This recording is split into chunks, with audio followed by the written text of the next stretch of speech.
Hola familia Red, bienvenidos a este nuevo episodio de Red Fertility Podcast. Como siempre los acompaña Erili Marmolejos, Diego Jiménez y Yajaira Rosó.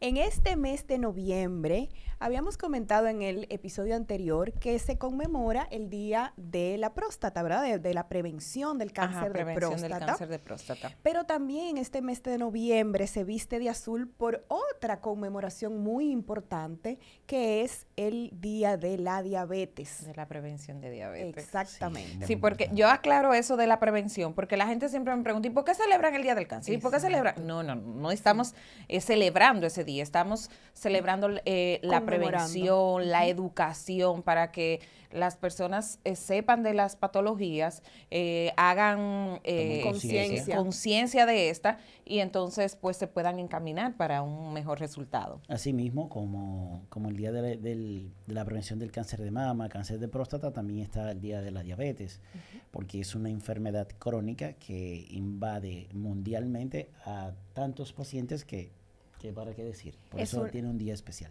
Es una epidemia, podemos decir, realmente la diabetes. Sí. Y bueno, pues también comparte ese color azul de conmemoración con el cáncer de próstata, y por eso van a ver muchas, y un círculo azul que también ahorita vamos a hablar sobre todos esos signos que se utilizan para dar visibilidad a este tipo de enfermedad. Para hablar sobre eso, pues necesitamos un apoyo especial, ¿verdad? Sí, y sí. qué mejor que una especialista en el área de diabetes, es decir, una diabetóloga. Una diabetóloga. Y para eso hemos invitado el día de hoy a la doctora Sara Graciano. La doctora Perfecto. Sara Graciano es una vegana, pero ya nacionalizada en Santiago, vamos a decir. Es así. Quien es diabetóloga, también es nutrióloga clínica, también trabajas con niños, nutrición pediátrica. Sí, hicimos la maestría hace poco de nutrición pediátrica también, o sea que trato como que de irme profundizando en todos los temas que tienen que ver con diabetes, nutrición, básicamente. Y Sara también es la presidenta de Diabenorte, que recientemente tuvieron una jornada muy exitosa de capacitación. Entonces, cuéntanos, termina tú misma de presentarte, Sara, tu amplio historial académico. Bueno, pues como bien dice la doctora, aparte de tener ya los títulos que ella mencionó, soy presidenta de Diabenorte, tesorera de la Asociación Nacional de Médicos, Diabetólogos y Nutriólogos. Además de eso, represento a The Food International, que es una entidad que trabaja en prevención de lo que es una de las complicaciones que también se trató en nuestra jornada este sábado pasado, el pie diabético. Y bueno, múltiples cosas, también trabajando proyectos, ver cómo puedo resurgir en esa área de lo que es DiabeHealthy, que tú ya lo mencionaste también mientras estábamos aquí dialogando. Y DiabeHealthy, ¿qué significa? Es básicamente como el concepto para los pacientes diabéticos, más que todo trabajar lo que es la alimentación a través de productos que sí pueden consumir, pan, un ejemplo, a través de lo que es harina de almendras, dulces, esos postres que ellos siempre tienen ese miedo, esa culpa de ellos de comerlos. Súper interesante, Sara. Bueno, pues vamos a entrar en materia sobre diabetes. Vamos a desmenuzar ese tema tan interesante. Sí, es muy importante que se tengan pendiente aquí a la audiencia, porque vamos a hablar de una enfermedad que abarca familiares, amigos, que siempre tienden a limitarle la vida, a limitar cada cosa. Por eso es muy importante que se queden ahí. Y aclarar mitos de la famosa diabetes emocional, y que eso fue un día que a mí se me subió y que yo comí dulce. Y entonces, ¿qué nosotros tenemos en cuenta o qué tomamos en cuenta nuestra población en general para saber si son diabéticos? O sea, ¿cuál es la definición de diabetes? Mira, la definición de diabetes es una enfermedad crónica porque, lógico, se va desarrollando poco a poco, no es algo que aparece de manera fortuita, y se produce por varias causas. Producción inadecuada de insulina, que es la primera causa y es la causa de la diabetes tipo 1. Puede haber una producción de insulina, pero que esta no pueda trabajar de manera correcta, y se dice que hay una resistencia y generalmente aparecen los que son los diabéticos tipo 2. En las diabéticas gestacionales, que es otro tipo de diabetes, también puede aparecer lo que es la resistencia a la insulina a partir del segundo trimestre del embarazo, porque ya ahí empiezan las hormonas que trabajan en contra de la insulina a hacer ese juego, como a pelear el que tenga más poder. Y bueno, empiezan la hiperglucemia, la coloración negra en el cuello, que a veces la gente cree que es como sucio en el cuello, una mancha. Y es realmente una visualización de la resistencia a la insulina. Y que se ve mucho también en los pacientes obesos. Ya tu experiencia en la consulta es vasta y seguro que has visto bastante. Y de hecho también lo vemos en las pacientes en el área de la ginecología, en aquellas pacientes que tienen síndrome de ovario poliquístico. También. Que yo siempre he dicho que de ovario nada más tiene el nombre, porque en realidad el síndrome de ovario poliquístico es una condición general. Más que todo metabólica y sistémica. Exacto, y que va de la mano con lo que es la resistencia a la insulina, que es la fisiopatología descrita por y estas pacientes, si no llevan tratamientos, terminan siendo diabéticas. Sí, porque es parte del síndrome metabólico. El síndrome metabólico se caracteriza por aumento de la circunferencia de la cintura, perfil lipídico alterado o colesterol elevado. Además de eso, ovario poliquístico, hipertensión, y todo eso junto lleva a la punta del iceberg, que así se le llama. El diagnóstico entonces desencadena lo que es la diabetes. Sí, es importante que vamos a enfatizarnos mucho en esa parte preventiva. Sí. Y por ende hablaremos más detalladamente de lo que se refiere a la diabetes tipo 2, en la cual sí podemos tener una intervención porque está asociada a factores del estilo de vida. La diabetes tipo 1, al ser una condición de tipo autoinmune, pues generalmente, y eso viene codificado, ese paciente que va a padecer esta enfermedad. Pero en la diabetes tipo 2, como los factores desencadenantes se relacionan mucho con la alimentación, con el sedentarismo, con toda esa parte ambiental también, podemos intervenir y podemos frenarla. Eso es así. Me gustó la introducción de la doctora Yajaira, que hablaba de que se celebra un día de la diabetes, en este caso también de la próstata, y no es así, sino se le puso así el día de la diabetes o el día de la próstata por poner un nombre, pero es trabajando lo que es el Día Internacional de la Prevención de esta condición que es la diabetes, y más que todo la diabetes tipo 2 que tú acabas de mencionar, que es la que puede prevenirse, porque se relaciona bastante a lo que es la obesidad. Entonces, si tenemos un paciente obeso, tiene un riesgo mayor de desarrollar una diabetes. No que todos los obesos van a ser diabéticos, bien, pero sí tienen mayores probabilidades de eso. Con condiciones modificables. Exacto, a eso se refiere. factores modificables. ¿Qué diferencia hay entre la prediabetes y la diabetes? ¿Cómo diagnosticamos una u otra condición? Mira, te voy a ser sincera, yo prefiero hablarle siempre de diabetes inicial a todos los pacientes, porque cuando tú le hablas de prediabetes, ellos entienden, no, se me subió un chin y ya. Eso fue emocional. Eso fue emocional y me bebí una cervecita o un juguito o comí mucho. Siempre tienen una excusa, entonces yo prefiero... ¿Y por qué es que son tan renuentes? O sea, yo creo que hay una personalidad del diabético. Sí. O sea, esa persona es renuente totalmente a aceptar que tiene la condición, y eso provoca... Mientras que más lleguen tiempo las complicaciones. dura en aceptar la condición, más complicaciones. Claro. Y dentro de esa, la que seguro el doctor ahorita va a exponer, es la disfunción sexual. Ya cuando yo veo esos pacientes jóvenes, masculinos, en mi consulta, búsquenlo, señores. Ya hay un problema de función sexual. Y es por eso, porque le dieron un diagnóstico y no tomaron la conducta adecuada. Ya cuando se ven apurados, quieren buscar solución. Sí. Mira, justamente hoy una paciente me decía en la consulta que su esposo también es paciente mío y que ella le decía, mira, tú estás comiendo mucho dulce, tú te vas a volver diabético, te voy a botar porque tú no vas a funcionar. Entonces, pero realmente es así y esas implicaciones se dan en múltiples órganos. Entonces, la diabetes, el problema es que lo vemos como, se me subió el azúcar.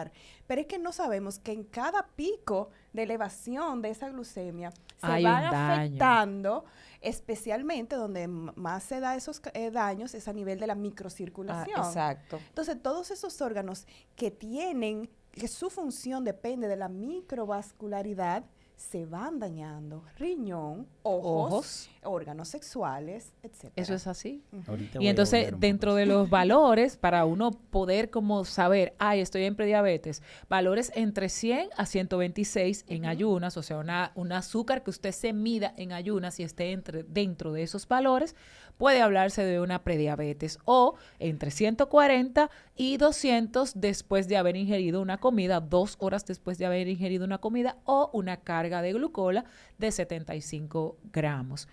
O una hemoglobina glucosilada entre 5.5 y 6.5. ¿Y qué es la hemoglobina glucosilada? Para que el paciente siempre me entienda, yo le digo que es la cantidad de azúcar acumulada, porque se pega al glóbulo rojo, esa elevación de azúcar, y esa es como la cantidad de azúcar elevada que usted tiene en su cuerpo, y se va manifestando cada 3 meses, porque el glóbulo rojo muere cada 3 meses. Sí, y respecto a esa parte también de analíticas, importantísimo saber que una glicemia por sí sola no nos puede decir si el paciente es diabético, o sea, tiene diabetes, o si no la tiene, porque yo puedo tener un paciente con una glicemia en 103. Son 3 puntitos por encima, dice la gente, dicen los pacientes. Pero cuando yo le hago una insulina también, una insulina basal, y yo determino el índice HOMA, que me va a calcular esa relación entre insulina, glicemia, me da un índice HOMA altísimo, que es el indicador de resistencia a la insulina. Entonces yo tengo un paciente también en prediabetes. Claro que sí, así mismo que una glicemia sola, porque usted me diga que tiene glicemia en 100 y en 90, no me está diciendo nada. Sí. Lo que pasa también que a la hora de indicar las glicemias, pasa mucho en lo que es el área de salud. El paciente, antes de hacerse el análisis de sangre, la noche antes se da tremenda hartura. Y con J a los dominicanos. Sí. Entonces, no tiene ese tiempo prolongado de mayor de 12 horas de ayuno, y que ese que haya comido no tenga gran cantidad de azúcares, entonces te va a dar siempre algo positivo. Sara, ¿y no te pasa que el paciente llega, doctora, me porté muy bien, mire mi glicemia está en 90, y cuando tú le ves la glicosilada volando? Exacto. También hay otro análisis que se llama fructosamina, que se mide básicamente un mes antes o 15 días antes, como si fuera una hemoglobina glucosilada, pero te hace exacto en menor tiempo. Y lo otro que te iba a comentar, que tú dijiste, pero se me olvidó, pero nada, ahorita yo me recuerdo. Así mismo, claro. Sí, porque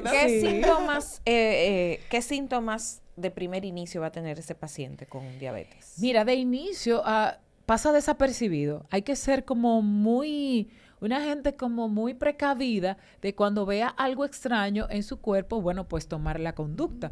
Hasta un dolor de cabeza que uno sienta, uno debe tomar como esa precaución. Óyeme, un dolor de cabeza es por algo. No dormiste bien, tienes estrés, un dolor de muela, algo. Entonces, así mismo pasa con la diabetes. A veces tienen orinando mucho, se despiertan de noche a orinar. En los niños normalmente puede pasar de que ya están acostumbrados tienen control de los esfínteres, y que de repente empiezan a hacer enuresis, o sea, a orinar en la cama nueva vez, y se puede relacionar con elevaciones del azúcar.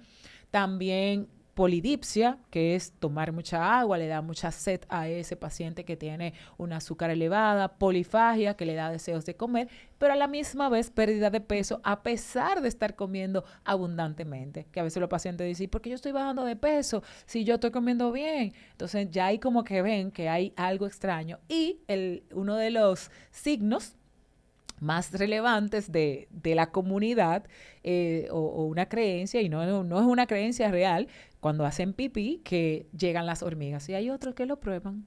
Sí. Wow. Así, pero así se comenzó a diagnosticar la diabetes. Sí, realmente, así fue. Ay, está alto el azúcar. Hoy me voy a poner la insulina. Ay, así Dios que yo mío, dice. de verdad. Sí, gracias a Dios que evolucionó la medicina. Entonces imagínate todos los médicos ahí probando. No. Ay, mi madre. Bueno, es difícil. Y que venga, vamos a diagnosticar diabetes. Ay, hablando de esos síntomas, en mi especialidad de urólogo, llegan muchos pacientes a ser diagnosticados en mi consulta. ¿Por qué llegan a ser diagnosticados? Porque llegan orinando mucho, pacientes mayormente añosos, con antecedentes de padre, niños que llegan con enuresis, que se les sale la orina en la noche, no consiguen la continencia, o sea, que no se les salga. Y otro signo muy importante que aparece más en los jóvenes, que es cuando llegan a la consulta por dificultad en retraer el prepucio, o sea, en bajar la piel del pene y a exteriorizar el glande, que es el llamado fimosis, por lo cual hay que hacer inmediatamente una circuncisión para evitar que esto suceda. Otra de las cosas... Y en la paciente ginecológica, esas infecciones también llegan a sí, perdón que te interrumpí. Pacientes en ginecología que llegan con esas cándidas, sobre todo, de manera repetitiva. Entonces, cuando tú le evalúas y ya se le ha dado tratamiento, pues un predictor es hacerle una glicemia para ver si no hay alteración. Y sucede mucho en aquellas pacientes que ya están por encima de los 40 años. Y tienen un peso fuera del común, sobrepeso, tienen sobrepeso y llegan con la historia de que es muy repetitiva la cándida. Entonces resulta que sí, que cuando se estudia nos podemos dar cuenta. Y en aquellas pacientes que aunque sean jóvenes, entre 20, 25 años, y llegan con ese historial de que las menstruaciones no le llegan, de que tienen hirsutismo, o sea, tienen vellito, tienen mucho acné, cuando tú le haces análisis, pues te das cuenta que están haciendo una resistencia a la insulina. Y entonces ellas no entienden que eso es una diabetes inicial. Exacto. Entonces se le aplica tratamiento con metformina en esos casos, que se ha visto que ha mejorado muchísimo, incluso en aquellas pacientes que andan buscando bebé. Ahora mismo el tratamiento número 1 es la indicación de la metformina para reducir la resistencia a la insulina, y hemos tenido muy buenos resultados. Pero sí, es una manera, porque ellos no van primero. Por eso quise preguntarte lo de los síntomas, porque muchas veces el paciente llega va donde Diego, pero no va al diabetólogo. Exactamente. ¿Qué iba a decir, doctor? Porque yo lo interrumpí. No, que otro de los síntomas que es muy frecuente es que el paciente, después de la tercera y cuarta década de vida, empieza con trastornos en las erecciones. Creo que debería de existir un tema, urología con diabetes, de tantos síntomas que es. Mi amor, venimos con eso. En Diabenorte venimos el año que viene con varios cursos, talleres. Dentro de ellos hay uno de sexualidad y diabetes, porque es un tema que no se trata, y lógico, tenemos que tratarlo, porque es que la mayoría de las personas que también asisten a nuestras consultas son adultos jóvenes. Entonces hay que hablarles, porque no solamente se da en el hombre, se da en la mujer también, cuando llegan con una resequedad. Sí. Y es por esa misma hiperglucemia, porque aparte de tener una cándida, también pueden tener resequedad, y eso se maltratan ambos. Y no le da deseo tampoco a la mujer. Disminución de la libido en los dos. Eso es así. Una cosa, antes que se me olvide, que fue ya me acordé. Uno de los puntos que a mí me gustaría que cada uno de nosotros como médicos que recibimos esos pacientes que tienen una diabetes o que probablemente creemos que tienen una diabetes, a veces le mandamos a hacer una glicemia en ayunas, pero déjenme decirle que la primera glucemia que se altera es la postprandial. O sea, en un paciente que está debutando como diabético, lo más adecuado es medir una glucemia 2 horas después de una comida o hacerle la curva, porque ahí es que se va a detectar verdaderamente si el paciente está iniciando con una diabetes. Que a veces la glicemia de ayuno te puede salir bien, pero la postprandial, que es la primera que se altera en un paciente que va a desarrollar diabetes, es esa.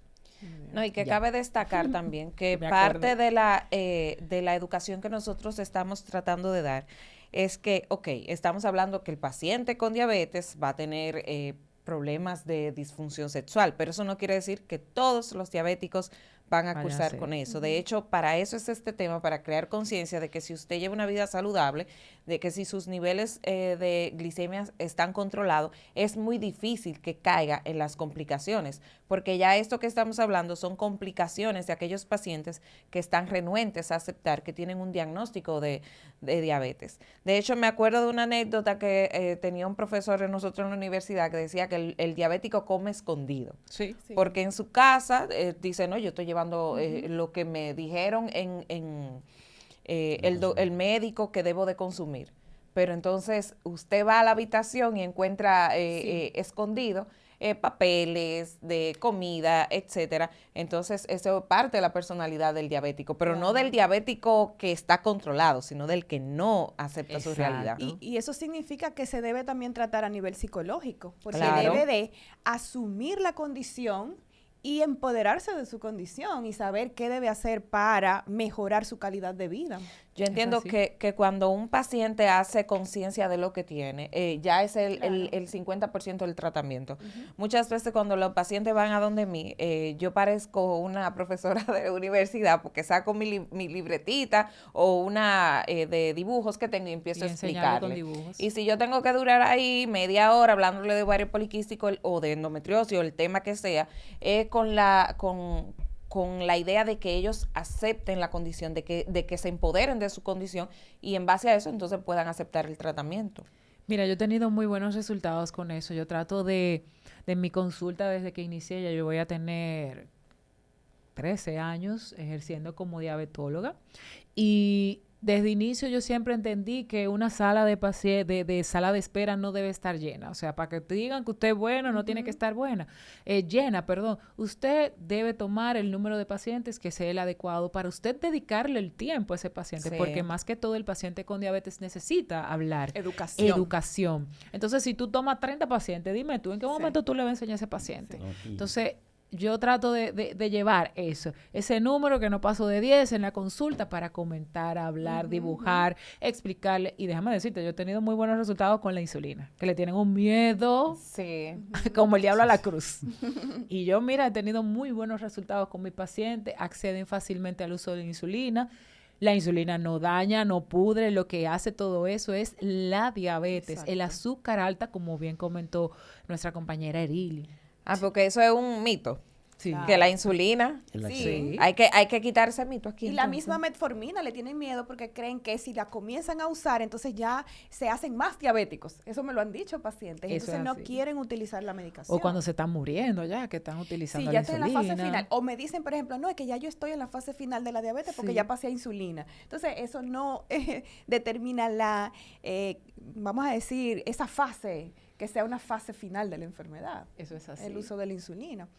Así que, hay algo importante, Sara, y quiero que nos hables al respecto, y es el monitoreo continuo de glucosa. Esa es una herramienta, mira cómo se puso, que yo sabía que le iba a gustar el tema. Lo que pasa es que con el monitoreo continuo de glucosa, que es una herramienta muy útil para nosotros poder mantener ese paciente bien vigilado y bien controlado. Entonces, cuéntanos de tu experiencia con este tipo de tecnología en diabetes. Mira, yo soy como una abanderada de las tecnologías, me encanta bastante el mundo de ese avance en lo que es la diabetes. Bueno, pues el monitoreo continuo no solamente lo podemos utilizar en pacientes ambulatorios, incluso antes de llegar aquí estaba en cuidados intensivos colocando otro monitoreo continuo para ese paciente, porque el paciente que está en cuidados intensivos generalmente también amerita un monitor continuo de sus signos vitales, presión, y en este caso, si es un paciente con diabetes, pues igual. Hemos tenido muy buenos resultados porque los pacientes se apegan mejor al tratamiento, porque pueden evidenciar a través del monitoreo la respuesta de cada alimento, que es una de las cosas que más me gusta. Ver cómo el arroz puede ser que a ti te suba el azúcar, pero a mí no. Exacto. Y ahí puedo ver a través de ese monitoreo continuo que hay diversas marcas. Sí, a eso voy. ¿Qué es el monitoreo continuo? Expliquen. Así mismo como un aparatito. Exacto. Es un aparatito igual, parecido, exacto, como hacen los cardiólogos en su consulta, que le ponen ese aparatito para medir la presión en 24 horas. Este no.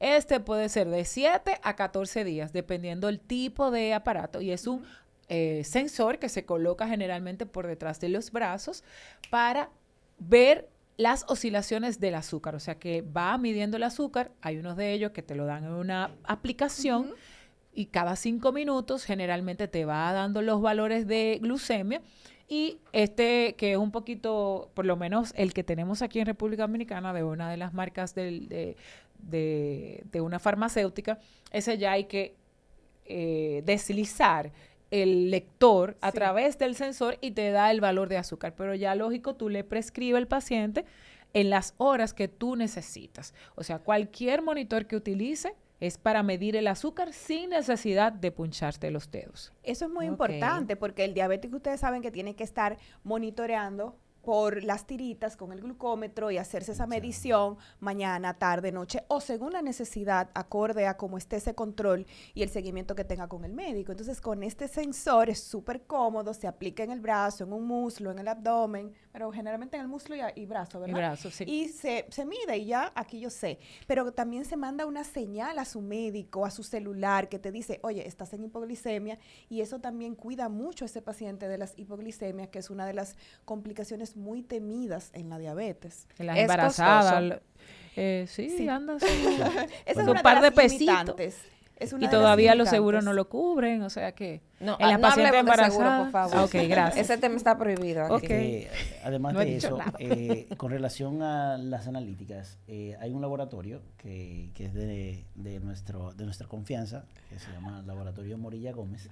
Este laboratorio cuenta con lo que es la hemoglobina glicosilada, la glicemia, la postprandial, todo lo que la insulina, sea, seguro. La insulina, todo. Sí, cuando yo ejercía aquí en La Vega, ahí era que mandaba a hacer mis analíticas a mis pacientes. El laboratorio Morilla Gómez, este laboratorio está ubicado en la Pedro J. Casado, justamente frente a Red. Ahí pueden contar con todas esas analíticas, pueden ir a hacerla hasta su casa. Tienen una sucursal aquí en La Vega y en Jarabacoa. Y hablando de la tecnología, la Farmacia El Sol tiene aquí en La Vega parte de esos dispositivos. Y ahí lo pueden encontrar por cuestión de que usted deslice y pueda tomar su... Odil me apoyó también en esa actividad. Sí, Farmacia El Sol siempre apoya. Sí, siempre está muy agradecida de todos aquí en La Vega por ese apoyo, a pesar de que estoy fuera de La Vega. Sí. Nosotros los veganos somos buenos todos. Sí. Entonces, este paciente, para seguir con el tema de la diabetes, este paciente que se diagnosticó, le cogió miedo, literalmente, piensa que es algo emocional, aunque en su familia ya hay trastornos de diabetes. ¿Qué tiempo le toma a ese paciente la complicación? O sea, ¿cómo van a ir dándose esas complicaciones? Mira, se habla de que las complicaciones crónicas, que son las que ya se dañó ese órgano, ya no hay remedio y ya ustedes saben lo que pasa. Generalmente se habla de 10 a 15 años. A partir de 10 años del paciente, ya sea tener un diagnóstico o padecer la condición, aunque no tenga el diagnóstico y descontrolado, a partir de los 10 años. En un paciente diabético tipo 2, generalmente en el diabético tipo 1 suelen aparecer antes, porque debutan en diabetes antes. Generalmente los diabéticos tipo 1 debutan más jóvenes. Por ende, entonces las complicaciones pueden aparecer antes. Sí. Porque necesitan insulina para controlarse y ya tú sabes, eso es un tiempo también que se lleva el que él pueda entender el diagnóstico y entender luego la enfermedad y se lleva un tiempo valioso. ¿Y se utilizan los dispositivos también Sí, en los diabéticos tipo 1. Sí, de hecho son los que más lo utilizan. Están las bombas de insulina, también para ese tipo de pacientes diabéticos tipo 1, que son dispositivos que se utilizan para enviarle insulina al cuerpo cada 5 segundos también. Hacer como la función del mismo páncreas. Exacto. Y antes, Diego, para apoyar un sin poco tener que puncharse. Lo que comentaba Yajaira, en el diabético tipo 1 se utilizan mucho por el hecho de que como dependen exclusivamente de la insulina, hay más riesgo de hipoglicemias que con los hipoglicemiantes orales que utiliza generalmente la diabetes tipo 2. Entonces, es muy común en los diabéticos tipo 1 tanto el dispositivo de medición, o sea, de monitoreo continuo, como las bombas de insulina que mencionaba. Y hay muchísimas también, hay modernas, porque antes se utilizaban como si fuera un beeper y el cablecito ya incluso vienen como tipo sensor, así como el monitoreo continuo, y que tú le inyectas la insulina. Se llama Omnipod, hay uno y hay varios. Sí. Me refería ahorita cuando Yajaira te pregunta de qué tiempo más o menos al paciente le dura como para venir las complicaciones. Es allí donde el paciente tiene miedo. El paciente, el diabético creo que debe de ser seguido desde un inicio hasta su final de vida por un psicólogo. Porque empieza a haber compañeros con diabetes. Algunos temen, se le cambia la vida. Cuando te diagnostican diabetes, tú sientes que se te cae la vida. Porque en el hombre, principalmente, lo mal llamado de la disfunción eréctil, no a todos los diabéticos le da disfunción eréctil. Es bueno que lo escuchen. El hecho de que Bueno, precisamente en esta semana me han preguntado como cuatro personas que si ya que le diagnostican diabetes, ya van a presentar disfunción eréctil. No es así. Aquel paciente que es educado, bueno, ya esas eran las recomendaciones, que es educado, que es continuamente seguido, que tiene su perfil glicémico normal, puede que tenga disfunción eréctil por otra cosa, que se haya agregado la diabetes es otro asunto. Siempre he dicho que la disfunción eréctil, para que se pueda establecer en pacientes mayores, tiene que tener los 5 eslabones, digamos, de principio que sea diabético, pero no todo diabético, hipertenso, porque el tipo 2 sobrelleva. La parte 3, hiperglicemias. La parte 4, hábitos tóxicos. Para los pacientes diabéticos, no sé por qué viven ansiosos, viven acelerados, constantemente hiperactivos, entonces tienden a consumir alcohol o a cigarrillo para calmarse. Y la parte 5 es el estrés. Entonces esas 5 cosas sí acaban con la disfunción, con las erecciones. Es así. Bueno, sobre las complicaciones, Sara, bueno, ya hablábamos ahorita de que se afectan más por el daño microvascular, y entonces ahí vemos que llegan a diálisis por enfermedad renal crónica, por daño renal, pierden la visión, por retinopatía, pero hay una parte muy importante y quiero que como parte de la Food International nos hables un poco sobre el pie diabético, que es una complicación muy temida y muy peligrosa porque lleva muchas amputaciones y ya a discapacidad en los pacientes con diabetes. Y lógico, aumenta la carga económica del hogar, de ese mismo paciente que ya se siente disfuncional, pudiendo ser una persona todavía activa. Y el pie diabético es una de las complicaciones que más se ve, porque si te fijas, el corazón, ¿verdad? Y a partir del corazón está el flujo sanguíneo y lógico también el centro, lo que es el sistema nervioso. Si te fijas, los pies están lejos de las manos y tú no has visto nunca una mano diabética, ¿verdad que no? O si aparece, se cicatriza fácilmente, pero los pies no, porque ya al estar más lejos o distal, ese flujo sanguíneo llega menor, también lo que es las fibras nerviosas, y se da más común las dos cosas juntas, que son la neuropatía, daño en las fibras nerviosas, y también el daño circulatorio. Y si tenemos el daño de esas dos, el paciente no siente cuando se clava ni siquiera un alfiler. Exacto. Y a partir de ahí empieza un proceso infeccioso que se va generando, el paciente no se da cuenta, hasta que llega, que el pie se le pone inflamado, rojo, y ay, ¿y qué fue lo que me pasó? Sí. Eso pasa mucho en los trabajadores de construcción, porque pisan clavos, o personas que viven en áreas donde hay patios, que siempre encuentran hasta una piedra en un zapato. Claro. Un zapato no adecuado, el roce de que si entra o sale, o que se queda muy apretado, o que la media me apretó el zapato, hasta eso, señores, puede llevar a un pie diabético. El no secado adecuado de los pies, que genera micosis o mazamorra, como bien le dice el burgo. Y todo eso va generando el corte de las uñas también no adecuado. Te cortaron y se lleva una esquinita. Por ahí empieza. O el guayado, que es muy duro. Ay, pero mira, no se le quita. Y fuá. Y eso hace que haya una cortada y, bueno, se desencadena el pie diabético. Y a veces por ahí se da el diagnóstico. Una persona se dio una cortadita, pero eso se ulceró y eso se fue profundizando y ya cogió todo el pie. Y cuando andan averiguando por qué no ha cicatrizado correctamente, pues ahí se determina que es una diabetes. Así es. Y lógico, en eso también pudimos tocar el tema del pie preventivo más que todo, tanto a nivel circulatorio, que nos estuvo acompañando un cirujano vascular, a nivel de la deformación del pie, que se llama pie de Charcot también. Estuvo también otro ortopeda acompañándonos en la jornada, una cirujana, hablando de las tecnologías para evitar las úlceras en los pies diabéticos. O sea, que se trabajó. El año que viene vamos a tener una jornada que se llama Paso a Paso, en la cual se van a hablar múltiples temas para lo que es la prevención también del pie diabético. Bueno, yo creo que el tema de diabetes es para durar es muy extenso, años. Sí. Pero no quiero que terminemos sin antes mencionar y que nos des tus recomendaciones, Sara, sobre la parte nutricional, cómo podemos nosotros mejorar nuestra alimentación, cuáles alimentos no se pueden consumir, cuáles sí, y el papel del ejercicio también en tanto prevención como ya en el paciente diagnosticado para una mejora de su control glucémico. Es así, tú sabes que siempre nos viven diciendo que la primera receta que nosotros debemos hacer a nuestros pacientes es dieta y ejercicio. Sí. Cambien el estilo de vida. Y prescribir qué tipo de ejercicio, el tiempo, dependiendo de la condición, la edad del paciente. Entonces, lo primero, no hay una dieta para el paciente con diabetes.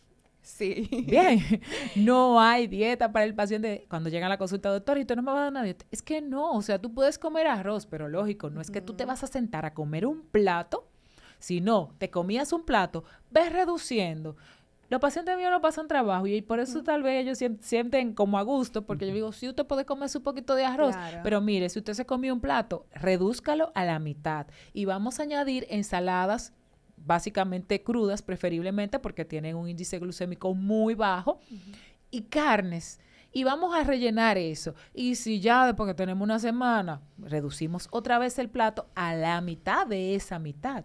Claro. Y bueno, vamos cambiando. Que quitemos el azúcar del café, que hay muchas personas que toman muchas veces café en el día, pero si no tiene el azúcar, pero que fue un chin, yo le maté, pero tiene azúcar, o sea, te va a hacer daño. Los Gatorade. O sea, ese es el nombre comercial. Las bebidas energéticas en sí no son adecuadas ninguna para un paciente con diabetes, porque a pesar de que tienen un sabor salado, tienen grandes cantidades de glucosa porque pierden energía y se necesita esa energía en esos entrenadores o deportistas de alto rendimiento. Los jugos no son adecuados. Es preferible la fruta. Los que dicen que no tienen azúcar, que sí tienen azúcar. Que sí tienen azúcar, no tendrán tal vez azúcar agregada, pero tienen azúcar. Pero y además son procesados. O sea, como quiera. Dime tú, un procesado de que natural. Fruta entera. Es difícil. Entonces es preferible porque, un ejemplo, usted se puede comer 2 y 3 naranjas, pero para usted hacer un jugo, hasta 10 naranjas usted necesita, dependiendo el jugo que tenga esa naranja. Entonces, la naranja te la comes y te puedes comer el bagazo, pero en el jugo que tú te vas a comer, tú no toda te la vas fibra. Exacto. Entonces, todo eso debemos irlo, tomar agua, hacer el ejercicio, principalmente el caminatas. Ese es como el ejercicio más económico porque no tienes que pagar y lo puede hacer cualquier persona. Hay personas que dicen que tienen lesiones en las rodillas. Bueno, pues uno les recomienda tal vez bicicletas. A veces yo le digo incluso frascos de agua, lo llenan de arena y que empiecen sentados esos pacientes adultos mayores o en los pies que le vayan haciendo así. Algo, moverse. Una actividad que le genere calorías, porque la gente cree que estar acostado no genera calorías. Sí genera calorías. O sea que si usted hace cualquier tipo de esos ejercicios sencillos, usted va a tener mejor metabolismo glucídico o mejor niveles de azúcar. Exactamente. Importante la microcirculación. En el hombre, la microcirculación, la diabetes, desencadena problemas eréctiles. No es que todo el mundo vaya a presentar disfunción eréctil. Lo recalco mucho para que aquellos amigos que ustedes tengan que sean diabéticos no significa que van a tener disfunción eréctil. Ahí empiezan a hacerle bullying. Sí. El puñito, tú eres diabético, ya no sirve. Por eso lo estoy aclarando bastante veces. Y de ahí radica la importancia de mantener un buen control glucémico, porque ahí vamos a evitar todas esas complicaciones asociadas a la diabetes crónica, tanto a nivel renal, a nivel de las erecciones, a nivel del ojo, a nivel del pie diabético. Todo eso es prevenible o por lo menos que no se tenga en una edad tan temprana. Eso es así. Así que la prevención es la clave, señores. Eso es lo que nosotros queremos promover. Día Internacional de la Lucha en contra de la diabetes, de la prevención de la diabetes. Así es. Bueno, muy bueno. Bueno, Sara, vamos a agradecerte que nos hayas acompaado en este episodio. Ay, muy emocionada, muy chulo fue. Me encantó. Qué bueno, qué bueno. Recuerden seguirnos en nuestras redes sociales en Red Fertility RD, en mis cuentas personales, @docmarmolejos. Doctor Diego Jiménez. Y Yajaira Rosó. Y nuestra invitada, doctora DRA, Sara, con H al final, diabetóloga, en Instagram. Es muy activa, Sara, siempre vive dando sus recomendaciones y eso, así que vayan a seguirla. Y recuerden que en Red tenemos consultas de ginecología, urología, nutrición, psicología y que hacemos todos los diagnósticos y todo lo que necesita la pareja infértil para lograr ese sueño de tener su bebé. Perfecto, ahí lo esperamos. Con el teléfono 849-460-3051. Y antes de irnos, también recordarles, agradecer a nuestros amigos de Utensilios Médicos. Ahí toda la clase médica puede encontrar uniformes, tenis, batas, equipos médicos. Y ustedes lo pueden seguir en sus redes sociales, Utensilios Médicos. Nos vemos en la próxima, familia Red. Bye. Bye. Muchas gracias.